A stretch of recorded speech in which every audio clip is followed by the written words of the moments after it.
আমি সেই কাজের সাথে বলবো, আপনি প্রশ্ন রেখেছেন বাবু গয়েশ্বরচন্দ্র কোথায় ছিলেন, আমি কোন দিনের কথা ৭১ নাই গত আন্দোলন। আমি আপনাকে বলবো ৭১ আপনার পরিবার, আপনার বাবা, আপনার চাচার ভূমিকাটা কি ছিল বসুরহাটের মানুষের কানে কানে আছে। এবং আপনার চাচাকে যে গণপিটুনিতে হত্যা করা হয়েছিল ১৬ ডিসেম্বর, এটা আপনার মনে করেন কেন? সুতরাং যেই পরিবারে বাংলাদেশ সৃষ্টি কোনো ভূমিকা নাই, পাকাটা আছে, আরে ভালো জানেন, আমি বলবো না কি, যদি বুকে সব সাহস থাকে তাহলে সাংবাদিক আছে না খুব বেশি নইম কি নাইমুল ইসলাম খান, ও তো শক্ত হলে সরকারের পক্ষে অবস্থান নেওয়ার জন্য বলছে। তার বাবা দাদা আছে স্বাধীনতা বিরোধী ছিল, তিনি তাই বাবাকে ঘৃণা করেন, এটা বলি তো নামছে। তা আপনি তাদের সেটি শীর্ষ আওয়ামী লীগের সাধারণ সম্পাদক হয়ে রাজনীতিটা করেন না, প্রতীকেই সত্যকে স্বীকার করছে, সাহস দেখান।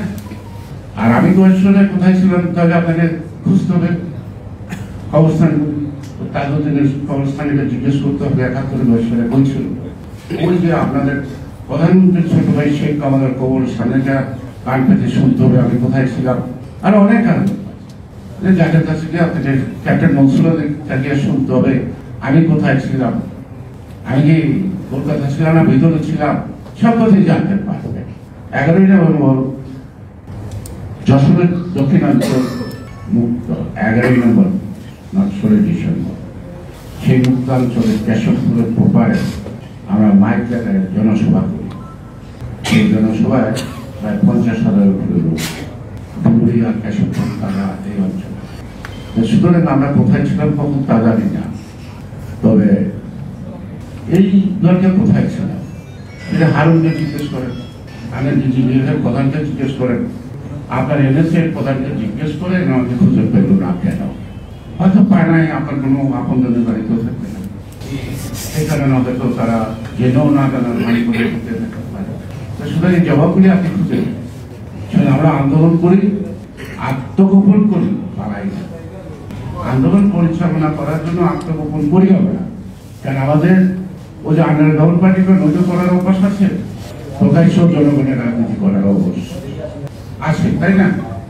সেই কারণে যারা পরনির্ভরশীল, অর্থাৎ যাদের শক্তি একটি দেশ, যাদের ভোটের শক্তি জনগণের শক্তি নাই, একদম শেষ, অর্থাৎ টপের মধ্যে সাজানো ফুল গাছ, পানির অভাব পড়লে গাছটা শুকিয়ে যায়। সুতরাং এই বিদেশি পানি যেদিন বন্ধ হয়ে যাবে তখন আপনাদের নিঃশ্বাস স্তব্ধ হয়ে যাবে, আর আওয়ামী লীগ শব্দটা মুখে আনা সম্ভব হবে না। বিদেশের নির্ভরতায় যারা দেশ পরিচালনা করে, আর যাই হোক সরকারে থাকতে পারে, কিন্তু জনগণের হৃদয়ের তাদের স্থান হয় না। জনগণ নিঃসংকোচে তাদেরকে ঘৃণা করে, মাঝে মাঝে ক্ষোভ প্রকাশ করে। কেন আসছে? আপনারা নির্বাচন করছেন, ৭ই জানুয়ারি নির্বাচন কো হার মানাইছে উপজেলা নির্বাচন, কেন ভোট কেন্দ্রের রূপ নাই, কেন ভোট কেন্দ্রের নাই? আমরা কেউ বাধা দিতে যাই না তাদেরকে, কেন যায় না? আওয়ামী লীগের লোকই বা যায় না কেন?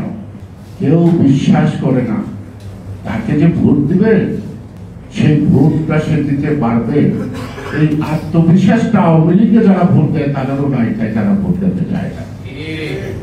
অর্থাৎ গণতন্ত্রের যে মূল জায়গাটা, চেতনাবোধটা বা যে আস্থাটা, সেই আস্থাটা আপনি আস্থা করে নিক্ষেপ করে দিয়েছেন, এর ফল তো ভোগ করতে হবে, ফল ভোগ করতে হবে।